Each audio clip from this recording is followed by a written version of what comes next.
Hi beautiful, welcome back to my channel. Two videos today. Yes, 2 videos today because I was supposed to record 5 this week and I only recorded 4, so it's like I need to get my life together. But let's talk about the pros and the cons of living by yourself. Okay, so it's 2020 and bills are high, coronavirus is high. What else is high? My bills are high, and Lord, I had to take a second to like really think about like moving back home because this life is just nuts. But I've been living by myself I'm going on my 4th year of living by myself this time around. So I lived with a roommate years and years ago, and then I moved back home, and then I moved out 4 years ago. So I've been in this apartment for 4 years. Or if you guys are old subscribers, you probably remember my apartment home. I'll put it up here if you guys haven't seen it. But yeah, I've been living with myself, and it's been like a beautiful, just horrific experience. It's been a lot of good and a lot of just so extra. But let's get into the pros and cons. Let me not like stutter. So the first pro of living by yourself is, of course, living by yourself. It's your stuff. It's your shit. You don't have to worry about anyone else. You do what you want. You can have whomever you want over, depending upon the rules of, like, you know, the building that you live in. But for the most part, it's your stuff. So you can decorate how you want to. You can, if you have a good landlord, you can paint, you can put stuff on the walls, you can do whatever you'd like to do. That's a good thing about having your own place. It's really all yours. Kitchen is yours, the bathroom's yours, bedrooms yours, living room's yours. Like if you have a dining room, depending upon, you know, if you have a studio, whatever. But it's your space. That's like the biggest thing I think everyone thinks about when living alone, is just like you having your own space, which is awesome. Like, don't get me wrong, that's the best thing, and probably the only thing that's been keeping me here. So it's wonderful living by yourself. It's really like your own stuff. It's peaceful. It's your, you know, you just do what you like. That's like the biggest pro, and I feel like that's like the only pro of living by yourself. Everything else is a freaking con. Okay, so I pay however much I pay for rent. I guess I probably had said it, but I pay $1,100 for a very tiny 1-bedroom on Long Island in New York, right? So it's very small bedroom.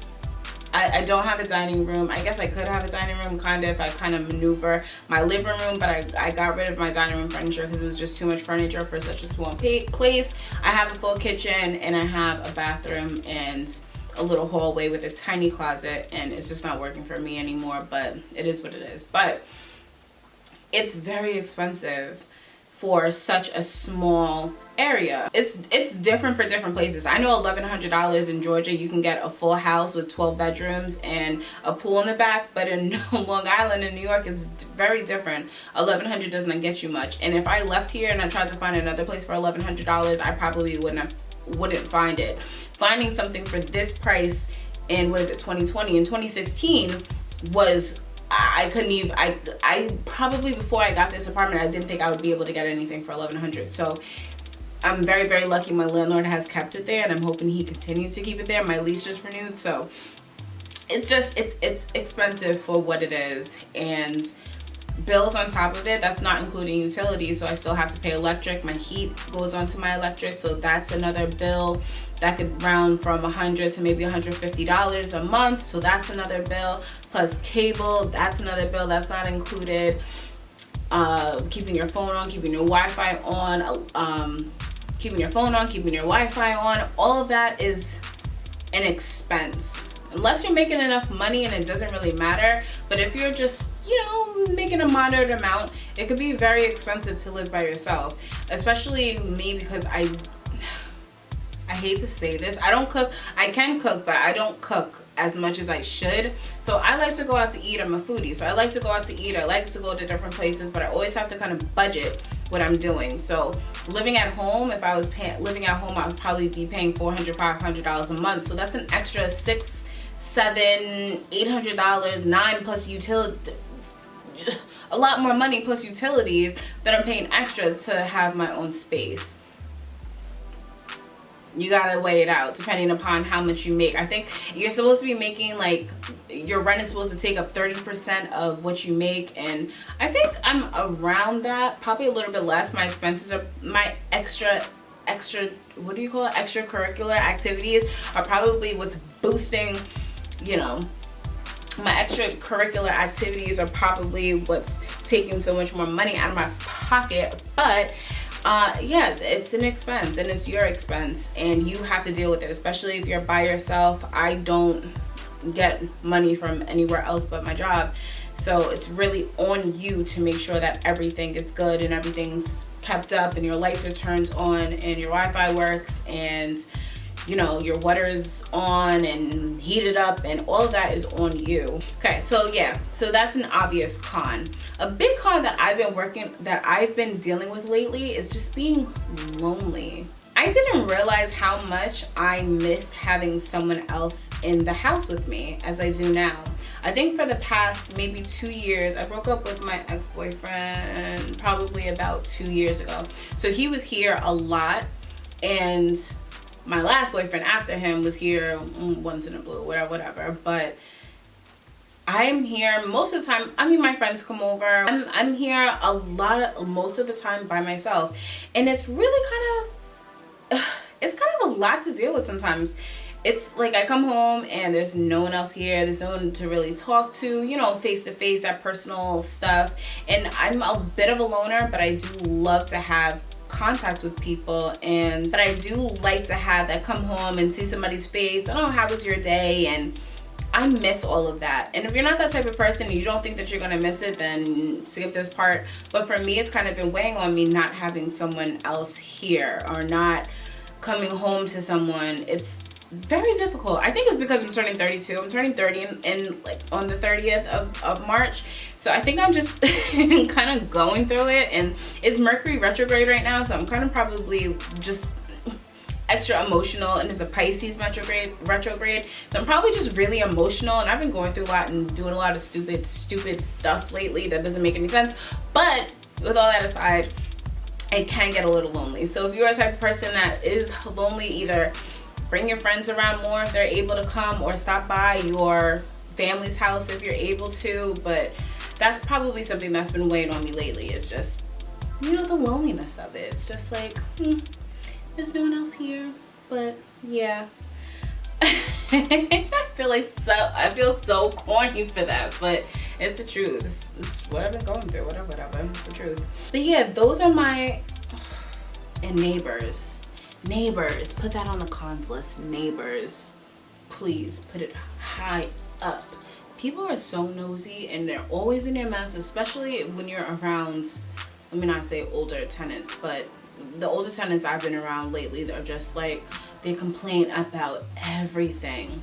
So you're not dealing with just like your family, you're dealing with other people and how they live, and if they have a mess in their house, or if they have bugs, God willing, I don't have that issue here, but if they do, then you might. And you have to deal with just other people, other strangers, and their mess and what they like. And you know, I've got my landlords called me billing, they're complaining the music is too loud, or they're complaining about this, or they're complaining about that. Like, that's like so annoying, especially if you live like in a building with a lot of people. You're gonna hear the noise. If you have people above you running around, or kids running around all day, then you're gonna hear that.